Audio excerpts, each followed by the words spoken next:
So often when people speak of prayer, they rush to its sweetness, its power, its comfort, as though it were a well of water that may be dipped into at any time without preparation. And it is true in one sense. God is generous beyond measure, willing to listen even to the most clumsy and half-hearted cries. Yet I would suggest there is something we often neglect, something we ought to do before our lips utter a single word of prayer. For if prayer is a meeting with God, ought not the heart be in some posture of readiness before stepping into such a conversation?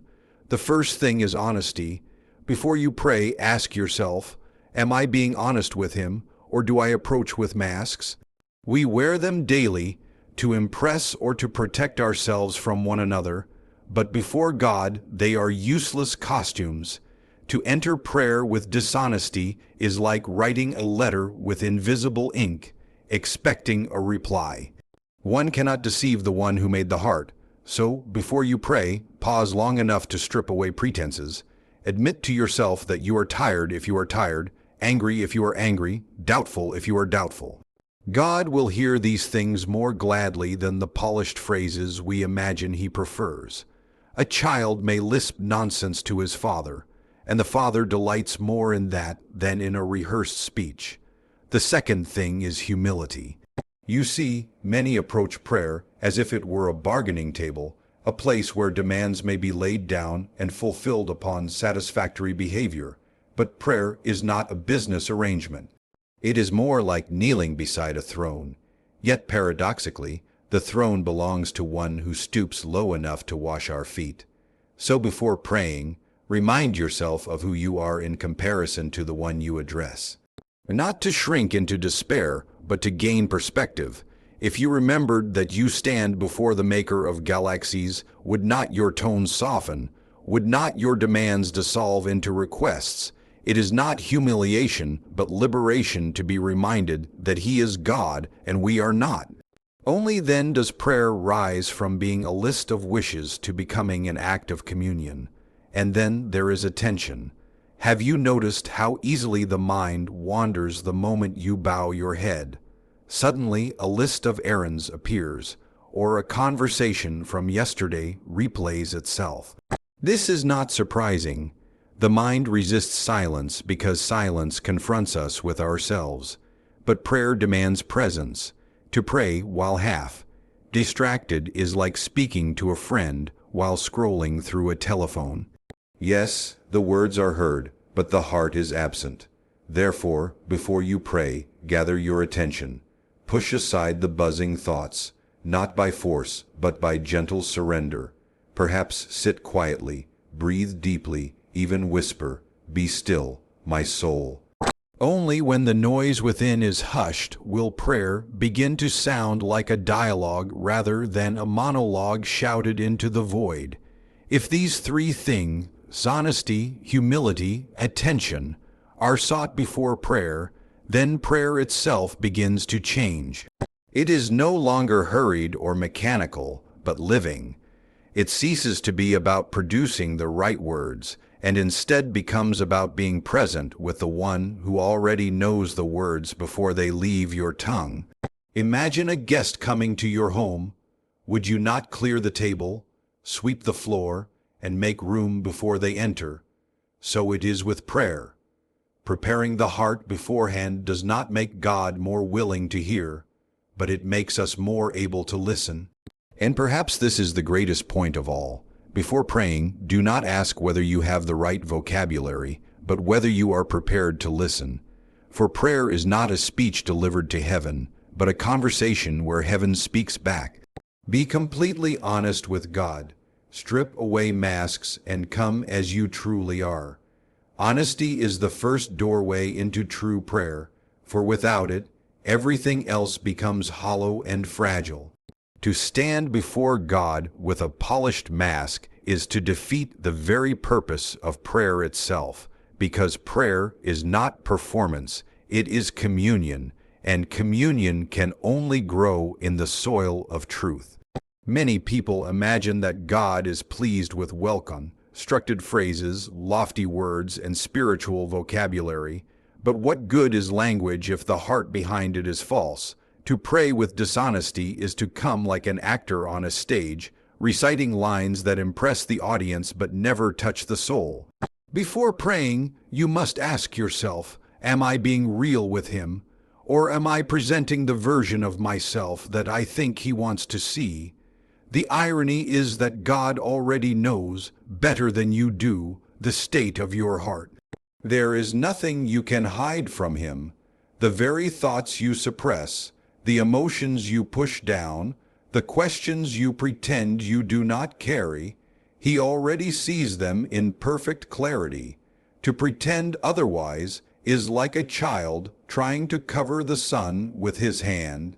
It cannot be done. To be honest before God means daring to bring Him your rawness. It means admitting that you are weary when you are weary, confessing that you are angry when you are angry, acknowledging that you are doubting when you are doubting.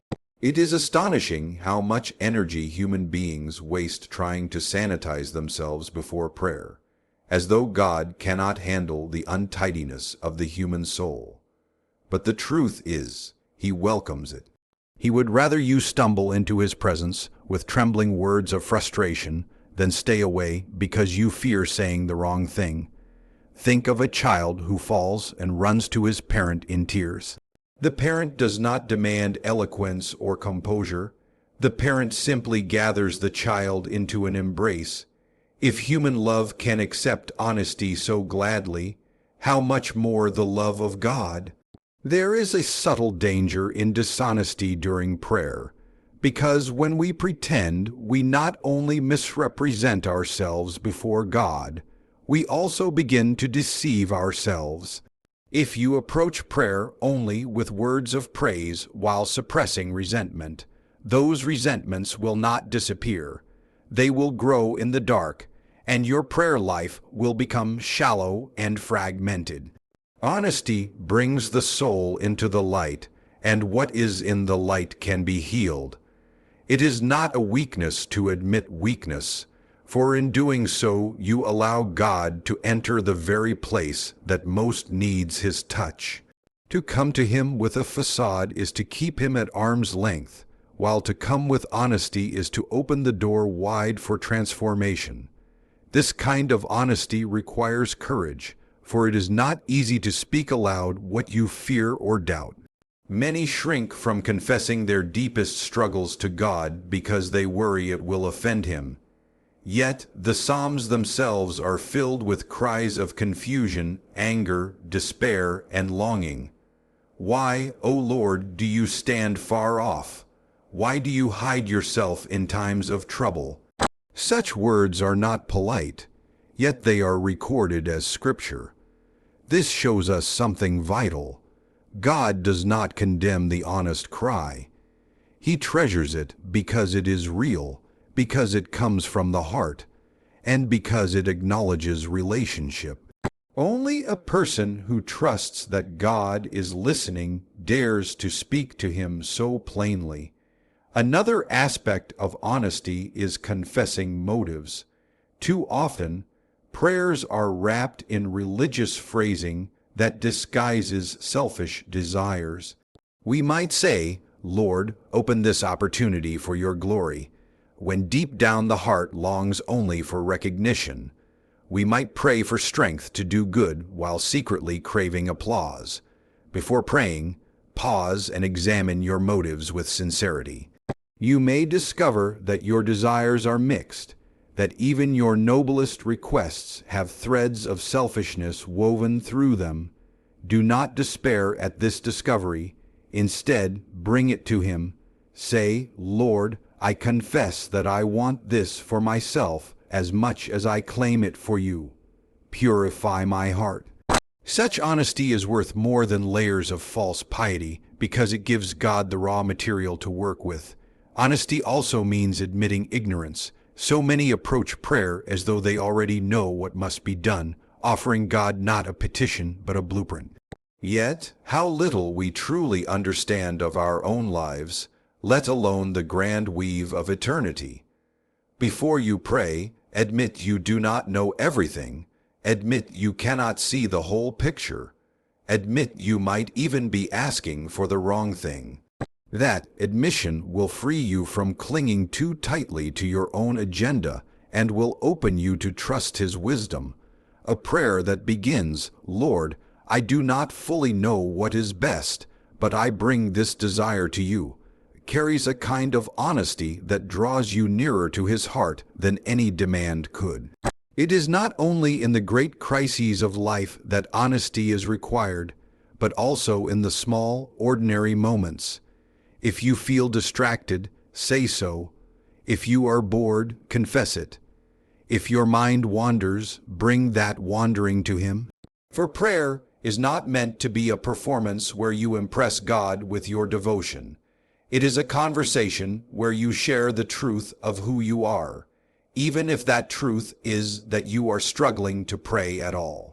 When honesty becomes the foundation, prayer no longer feels like a duty but like a meeting of souls. To practice honesty before prayer, you may find it helpful to sit quietly for a moment and simply ask yourself, "What is truly in my heart right now?" Let the answer rise without judgment. Do not censor it, do not dress it up, just notice it. Then bring that very thing before God. If it is joy, bring joy. If it is confusion, bring confusion. If it is sin, bring sin. He will not be shocked, for He already knows. What He desires is not your perfection, but your presence. When you are honest, you are finally present, and when you are present, prayer becomes real. Humble your heart. Remember who He is and who you are before Him. Humility is the doorway into the kind of prayer that transforms rather than merely informs. Before a word is spoken, the heart must remember its place, not in the sense of being crushed or belittled, but in the sense of knowing who God is and who we are in relation to Him.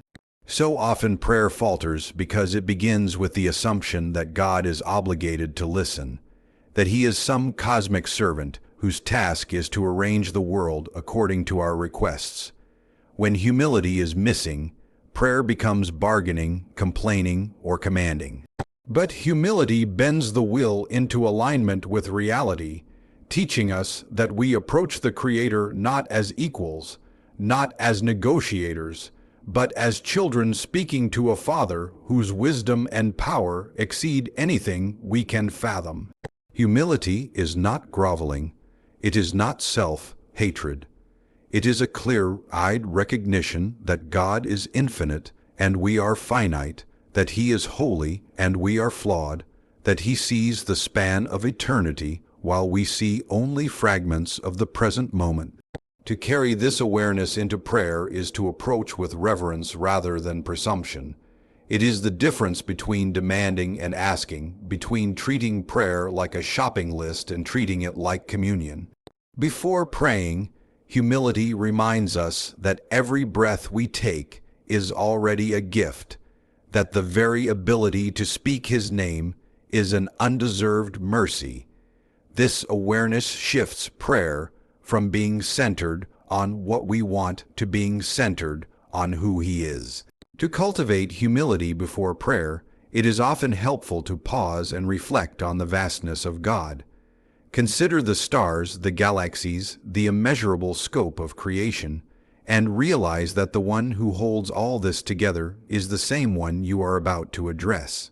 Such a thought should quiet arrogance, and yet the wonder deepens when you realize that this same God bends low enough to hear the faintest whisper from your lips.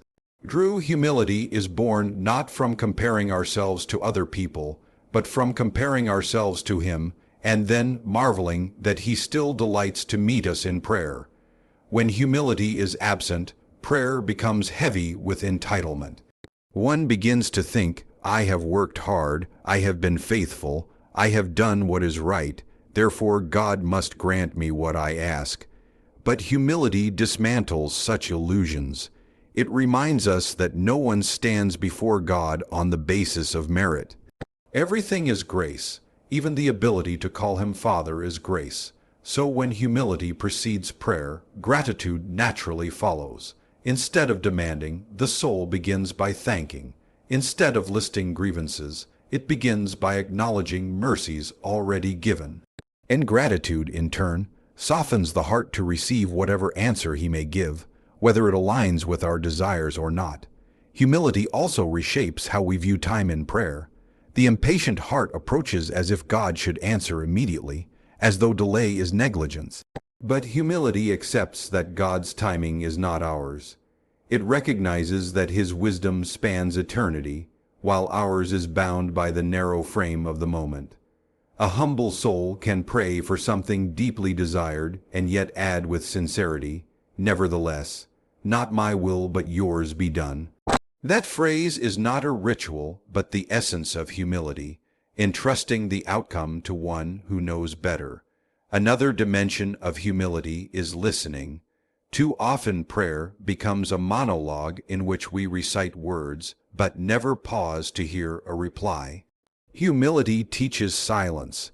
It says, "Perhaps what I need is not to keep speaking, but to become still enough to hear." Just as in human conversation, it is pride that monopolizes and humility that makes space, so in prayer it is humility that quiets the tongue so the heart may receive. Before praying, humility might prompt you to sit for a few moments in silence, acknowledging God's presence without rushing to fill it with requests. In that silence, the soul often perceives truths it would miss if it only spoke. Humility also protects prayer from becoming self-centered. Without humility, prayer easily collapses into an orbit around the self, my needs, my plans, my frustrations. But humility remembers that we belong to a larger kingdom. It shifts perspective from self to God, from personal ambition to divine purpose. A humble heart can pray not only for its own concerns, but for the needs of others, for the advance of goodness in the world, for the will of God to be done even when it overturns personal preference. Humility stretches prayer beyond the small circle of the self and aligns it with the great story God is writing. It is worth noticing that humility does not come naturally. The human instinct is to cling to pride, to assert control, to assume importance. This is why humility must be deliberately chosen before prayer. One might kneel physically to remind the body of its posture, or whisper words of adoration to remind the mind of God's greatness. Simple acts like these prepare the soul, not because God demands ritual, but because we need tangible reminders to break the illusions of pride. Humility is not a feeling that drifts upon us. It is a deliberate act of remembering who God is and surrendering ourselves accordingly. Humility, in its truest form, does not diminish joy but deepens it. When you approach prayer with humility, every answered prayer becomes a marvel, every moment in His presence becomes a privilege. Even unanswered prayers are seen through a different lens, not as neglect, but as mystery entrusted to the wisdom of the one who knows best. Humility transforms prayer from a transaction into a relationship, from a list of demands into a conversation of love and trust. When humility precedes prayer, the very tone of the heart changes. Words may still be clumsy, requests may still be many, but the posture is different. Instead of standing tall and demanding, the soul bows low and asks. Instead of insisting, it trusts. Instead of commanding, it yields. And in that yielding, prayer is freed from pride and becomes what it was always meant to be, a meeting between a finite soul and the infinite God, not on the grounds of entitlement, but on the grounds of grace. Gather your full attention, silence distractions, and be present in prayer. Attention is the rarest gift you can bring into prayer, because it is the one thing that costs you your whole self in that very moment. In an age where the mind is constantly fractured, where every sound and flashing image demands a fragment of thought, attention becomes a discipline, a kind of offering more precious than words themselves.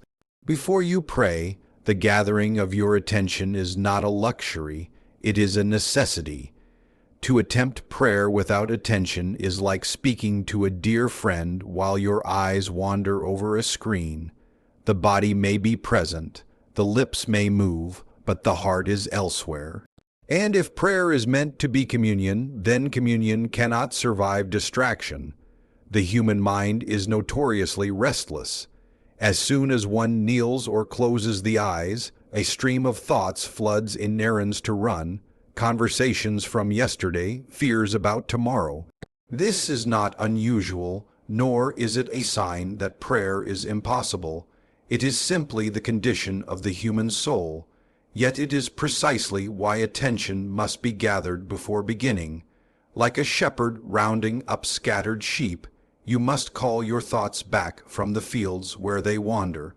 This does not mean forcing the mind into blankness, which is nearly impossible, but gently choosing to direct its gaze toward God. One may sit in silence for a few breaths, not yet speaking, simply acknowledging that He is present and that you intend to be present too. That pause, small as it may seem, prepares the soul to move from chaos into focus. Attention is not merely about silencing noise, it is about presence. Imagine meeting someone you love dearly but never looking them in the eye, never leaning in to listen, never letting your heart rest in their company. The meeting would be hollow. So it is with God.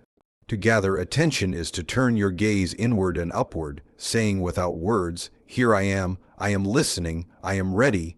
In that posture, even the simplest prayer takes on depth, because it arises not from a distracted mind but from an attentive heart. Distraction, left unaddressed, hollows prayer into routine. You may recite familiar phrases while your mind counts the hours or replays arguments. And though God in His mercy still hears, the communion you might have enjoyed slips away unnoticed. To counter this, attention must be trained. Training comes slowly, like strengthening a weak muscle. Each time your mind drifts, notice it without despair and gently call it back. If it drifts 100 times, then call it back 100 times. The act of returning is itself a form of prayer, a silent confession that you long to be present even when your mind resists. Over time, this discipline shapes the heart into one that can dwell more steadily with God. Attention also requires honesty about the sources of distraction. Sometimes the mind wanders because it is tired, other times because it is troubled, and still other times because it is bored. Before praying, it helps to admit these states openly. If weary, say so. If anxious, name the anxiety. Often the very things that distract you are the very things God invites you to bring into prayer. By naming them rather than suppressing them, you draw them into the light where they can be surrendered. Strangely, the things that once pulled your focus away may become the raw material of your conversation with Him. There is also the matter of preparing the environment. While God can be found anywhere, the human heart is aided by settings that invite stillness. To gather attention before prayer, you may need to step into a quiet room, close a door, or turn off the devices that pull at your mind. This is not about creating ritual, but about removing obstacles. Just as a musician tunes an instrument before playing, so you tune the soul by clearing away the noise that scatters thought. The quiet place need not be elaborate, only intentional. Even a single chair set aside for prayer can become a signal to the heart. Now I am here to attend fully to God. Attention also transforms the quality of the words you speak. Without it, words are recited. With it, words are lived. A distracted thank you may pass quickly, but an attentive thank you lingers, savored in the heart like sunlight on the skin. A distracted petition feels like a hurried note pushed under a door. An attentive petition feels like a conversation where the heart waits for a reply. It is not the eloquence of the words that matter, but the weight of the attention behind them. One sincere, attentive phrase may carry more power than 1,000 distracted sentences. Gathering attention also means opening the ear of the heart. Too often prayer is filled with speech, but empty of listening. Attention slows us down, teaching us to pause after speaking, to linger in the silence where God may whisper through Scripture, through memory, or through the gentle nudging of the Spirit. Silence is not wasted time, but the place where attention deepens into receptivity.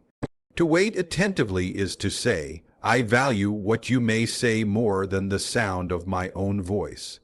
Distraction will never fully vanish, not in this life. The mind will always wander, sometimes subtly, sometimes wildly. But attention, practiced deliberately, makes prayer more real. It acknowledges that though you are fragile and easily pulled away, you desire to be fully present with God. That desire itself becomes prayer, offered in the midst of struggle. Over time, the habit of gathering attention shapes the soul into one more capable of communion, more able to rest in the presence of the one who is always attentive to you. Attention, then, is not a task to be checked off, but a gift you continually bring. It is the gift of presence, of choosing to show up fully in heart and mind, even if imperfectly. To prepare yourself with attention before praying is to honor God with the best offering you have. Not your eloquence, not your knowledge, not your achievements, but your presence, whole and undivided, gathered in the moment and placed before Him.